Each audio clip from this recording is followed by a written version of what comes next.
Hey guys! So, as much as I love doing little reviews on shows and little fun videos, I also want to keep people posted with what's going on in the world just because a lot of people don't. And I want to do it in a way that's quick, gives you information, and then if you want to go deeper into it, I can tell you, where to go and what to search for to go deeper into it. But two things that's on my mind right now that's going on in the world. One, the fake sign language interpreter at Nelson Mandela's funeral, and two, the boy in Texas that killed four people while drunk driving and got off with 10 years probation because he was diagnosed with affluenza. So, first, like I said, I want to keep it short, sweet, give you facts, and tell you, what's going on, let you go and dig it up if you want to. But Nelson Mandela's funeral, the sign language interpreter that was hired to interpret everything that was going on was a fake, a complete fake, fraud, phony, like nowhere near legit. Um, how did he get in here?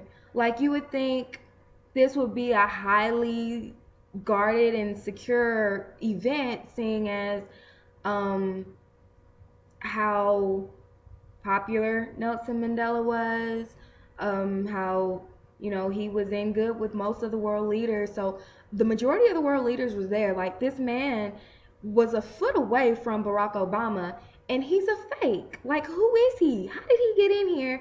And is there anyone else that's kind of freaked about this? Like, I don't know how I feel, because basically a man that's a fake, a fraud, a phony, who claimed that he knew sign language, and whether or not he knows it for real, that's up for debate.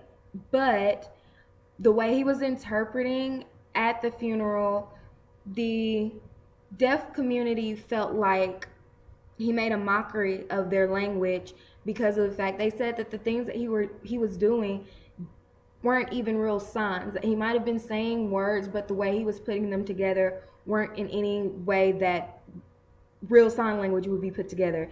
And then if you YouTube the video or Google it, most of the videos that people are showing where he's doing the sign language, you can also see where there's a person they got to actually do the real sign language, like where you can compare and see what he's doing versus what he should have been doing, and they're nowhere near similar.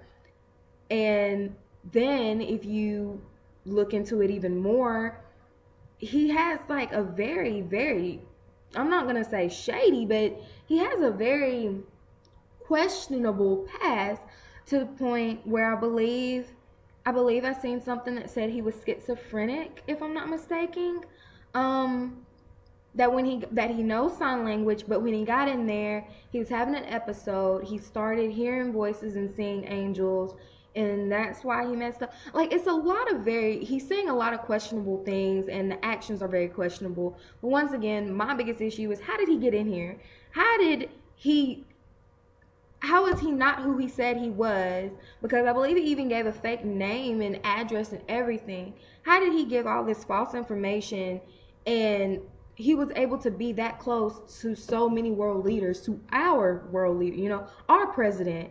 Because, not the world, but he's our president. I'm from the United States, for anyone who might come across this that's not from here, from the United States. So, this man's a foot away from our president. And, not being selfish, he's in a room with a very large amount. Well, let me change that. He's in a room with a lot of important people, and he's a fraud. Like, he could have been anyone. He could have been a terrorist that close to so many important people, and that could have went horribly wrong. And I just want to know, how did he accomplish this? Because in my mind, I start thinking, what if he's part of some radical group to see if he could infiltrate the system and get in and get this close, and now he knows he can. I mean, I may think a little bit crazy, but I think stuff like that, just because he shouldn't have been able to get in. He shouldn't have got through any type of background check. nothing like that. If he, especially if he was using, false information, but did they not make sure he knew sign language before they let him on there? I mean, if I was gonna hire a Spanish interpreter, I would make sure they knew Spanish before I hire them. I mean, maybe you can look the part and act the part, but it's a whole nother ball game to actually be who you say you are. So I'm trying to figure out, how did he do this? What do you think? Anyways, moving on. Next topic. This kid killed 4 people while drunk driving, and all he got was 10 years probation. And the reason he got the 10 years probation is because he was diagnosed with affluenza. And according to the psychiatrist that took the stand for him in his defense, affluenza is a result of having wealthy parents and never really having to pay for your actions. So basically what they're saying is, because he grew up rich with rich parents, he never had to pay for his actions. So how can he be responsible for what he does if he's never had to be responsible? That's kind of how they broke it down on a video that I was watching, and in some blogs and things that I read that were talking about it. So more or less he's getting away with it because he's rich, because that verdict wouldn't have flew with anyone middle class, poor, or anything like that. Because if I was to kill 4 people right now, I'm pretty sure that they won't give me 10 years probation because I have affluenza. And the majority of the world wouldn't get that verdict due to having affluenza. So how is this a fair verdict? It's hard to say. When you take 4 people's lives, like, that's really hard. And then the situation is really sad because basically it was a woman and her daughter. If I'm not mistaken, if you either YouTube rich kid got away with murder, the kid's name was Ethan Couch from Texas. You can YouTube, Google that. There's a lot of articles, a lot of people talking about it right now. But either way, it was a man's wife and his daughter. He wasn't there. I believe it was just his wife and his daughter. They were going to help his other daughter who was having car trouble. A youth pastor saw them on the side of the road. He pulled over to help them, and all 4 of them died. Like, they were just living their life, minding their business. And then a youth pastor pulls over to help them. And in the process of all this, he's sentenced 10 years probation, basically because he's rich. I don't understand. Like, things like that really just make me question the justice system. Because how do people...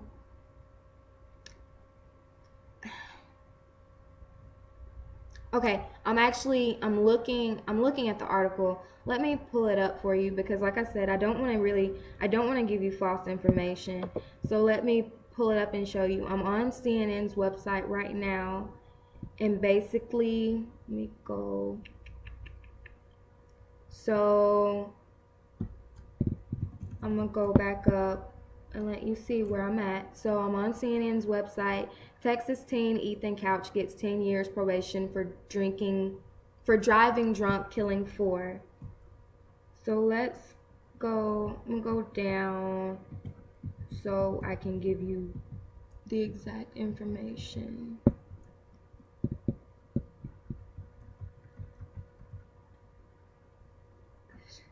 It's so sick. It's very, very sick to me. Okay, Eric Boyles was basically the only victim. Blah, not the only victim. Hold on. I'm sorry. I'm just trying to get my thoughts together on how I want to say it. Okay, so he lost his wife and his daughter. Let me go down. This man, his wife and his daughter had left their home to help a lady. I don't know if she was maybe a family friend or, related, but they left their home to help her because her SUV had broken down. and then a youth pastor who was driving past stopped to help them. All 4 were killed when the teen Ethan Couch. Lord, please let me get all this information right.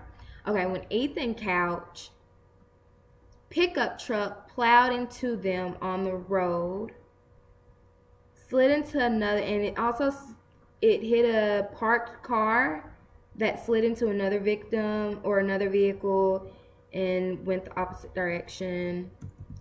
2 people that were in the truck with him, because I believe he had 7 people in a pickup truck with him, so some people were in the back.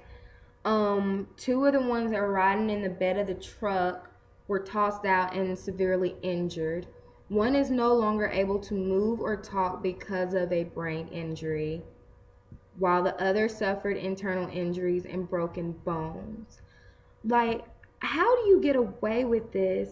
How do you get away with murder all because your parents never paid you pay for your actions because you were rich, and so how can he can't pay for them now? He didn't know better. What the hell? What how does this fly? Like, we as Americans should be outraged that this goes on and we let it happen, because I know none of my friends, I don't know anyone who would have possibly been able to get away with having affluenza to the point where they could get away with 4 murders and not get in trouble for it, or I'm not going to say not get in trouble for it, but only get 10 years probation. I think it's ridiculous. I think everyone should be outraged about it. I think that they need to reevaluate that judgment. I don't understand how they're going to get away with that.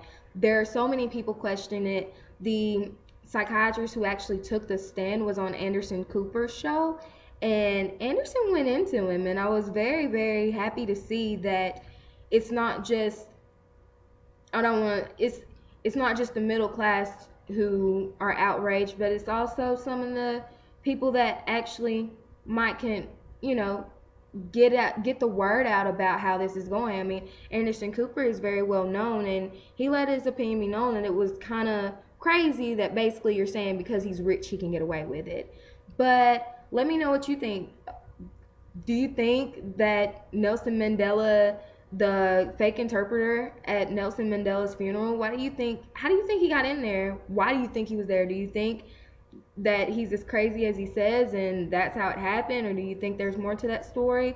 And what do you think about Ethan, the Ethan Couch story? Do you think it's fair that he was able to get away with murder just because he's rich and he couldn't pay for his responsibilities? Like, he doesn't know how, he's not used to doing that? Because if that's the case, then I think if they're gonna say that he has affluenza and he can't really be punished because he grew up wealthy and he was never held accountable for his actions, in that case, blame the parents. Will the parents go to jail for their child? Like, are they going to take the responsibility since he's their responsibility apparently because he can't make his own decisions and take responsibility for his own actions? What do you think? Let me know, because I'm really opinionated, and I'll tell somebody all day long what I think. But I want to know what you think about it. Do you think it's fair? Hit me up, like, comment, share, subscribe, blah, blah. Follow me on Twitter. Friend me on Facebook. Check out my blog. Look at my fan page. All of this stuff will be left in the description below. But anyways, love you guys. Mwah. Deuces.